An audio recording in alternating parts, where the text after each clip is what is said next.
ক্যামেরার সামনে তিনি বলিউডের সুপারস্টার, কিন্তু ক্যামেরার বাইরে তিনি একজন ক্রিকেটারের সবচেয়ে বড় সমর্থক।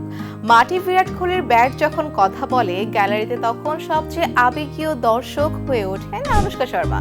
আর এবার সেই আনুশকাই যেন বিশ্বাস করতে পারছিলেন না নিজের চোখকেই। আইপিএল 2026-এর ফাইনালে রয়্যাল চ্যালেঞ্জার্স বেঙ্গালুরুর শিরোপা জয়ের পর স্ত্রী আনুশকাকে পাশে নিয়ে এমন এক নাচে মেতে উঠলেন বিরাট কোহলি, যা মুহূর্তেই ঝড় তুলেছে সোশ্যাল মিডিয়ায়।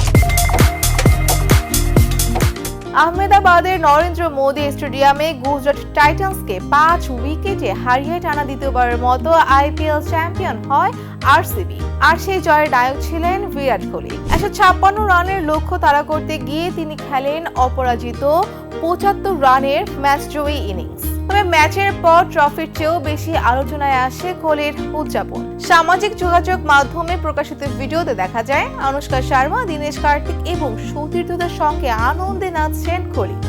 আনুশকার মুখের বিষয়ে আর বিরাটের উচ্ছ্বাস ভক্তদের জন্য তৈরি করে এক স্মরণীয় মুহূর্ত। ম্যাচ শেষে কোহলি বলেন, এই মুহূর্তের স্বপ্ন তিনি বহুবার দেখেছেন। তবে শুধু জয় নয়, নতুন প্রজন্মের ক্রিকেটারদের দেখে নিজের মানসিকতাও বদলাচ্ছেন তিনি। 37 বছর বয়সেও নিজেকে আরো আক্রমণাত্মক করে তুলছেন দলের প্রয়োজনে। তাই শিরোপা জয়, দুর্দান্ত ইনিংস আর আনুশকার সঙ্গে ভাইরাল সেই নাচ, সব মিলিয়ে আইপিএল 2026-এর ফাইনালের রাতটি হয়ে থাকলো বিরাট আর আনুশকার ভক্তদের জন্য এক স্মরণীয় রাত।